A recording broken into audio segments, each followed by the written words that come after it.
Bienvenue dans cette nouvelle capsule sur les formats et la compression. En informatique, toutes les données sont codées via des séquences de 0 et de 1, le binaire. Que ce soit une image, une musique ou n'importe quelle autre information, celle-ci est représentée via le binaire. Ce qui définit cette représentation peut être appelé le format. Le formatage permet de savoir comment comprendre cette suite de 0 et de 1 afin d'en extraire correctement l'information. Quand on parle de format, on parle le plus souvent de format de fichier. Parmi les plus connus, on peut citer le format JPEG pour les images ou le MP3 pour la musique. On peut tenter de classer les formats de fichiers dans 3 catégories. Les formats non compressés, les formats compressés sans perte et les formats compressés avec perte. Les formats peuvent donc reposer sur des algorithmes et même parfois servir de conteneurs génériques pour des sous-formats, comme le MKV. Parmi les formats non compressés, on peut citer le WAV qui permet de formater des échantillons audio avec différents paramètres, ou le BMP qui permet de formater les pixels d'une image. Les formats compressés, quant à eux, utilisent des algorithmes afin de réduire la quantité de données finales. La compression sans perte permet de compresser les données sans qu'il n'y ait d'altération de celles-ci. On cherche alors à réduire la redondance de l'information, à l'exprimer d'une manière plus compacte. On peut citer le zip, le PNG pour des images ou le FLAC pour de l'audio.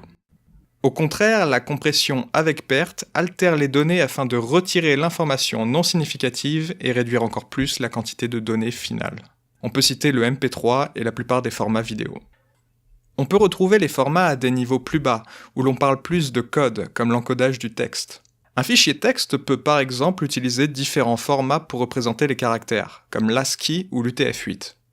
On peut aussi considérer l'encodage des entiers et des nombres décimaux ou flottants comme des formats. Chaque bit a un rôle spécifique qui permet par exemple de représenter le signe ou la valeur du nombre. Bref, dès l'instant où l'on cherche à organiser de l'information d'une manière spécifique, on fait du formatage.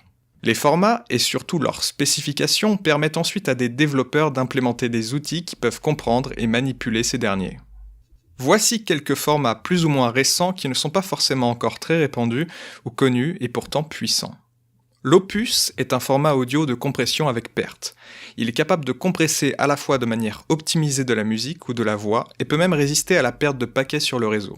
Il est donc très utilisé par les jeux pour la transmission de la voix, la VoIP, ou par des programmes comme Discord ou Mumble pour les mêmes raisons. Les tests réalisés semblent montrer que l'Opus est le format de compression audio avec perte le plus performant actuellement, dépassant largement le MP3 voire l'AAC des fichiers MP4. De plus, il peut être utilisé pour stocker des fichiers ne contenant que très peu de musique, comme des podcasts avec un très faible bitrate, c'est-à-dire avec beaucoup moins d'espace disque nécessaire. Pour de la musique, Opus peut potentiellement réduire par 2 l'espace disque utilisé pour la même qualité perçue par rapport au MP3.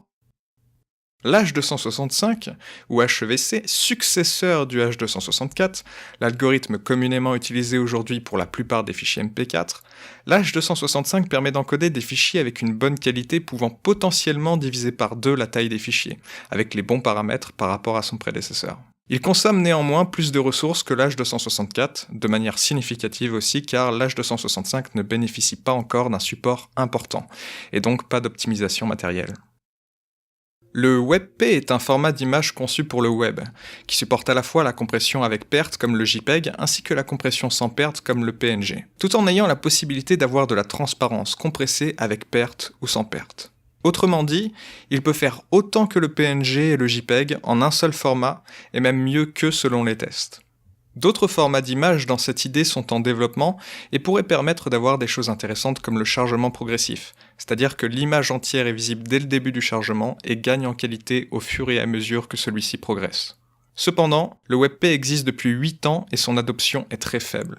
Malgré que ces formats soient performants, le plus gros problème reste de les intégrer dans la plupart des systèmes et donc d'en faire un nouveau standard. Au-delà du temps d'implémentation, des obstacles financiers ou des tactiques commerciales, il semblerait aussi que l'être humain soit réfractaire au changement et prenne beaucoup de temps à assimiler une nouvelle technologie.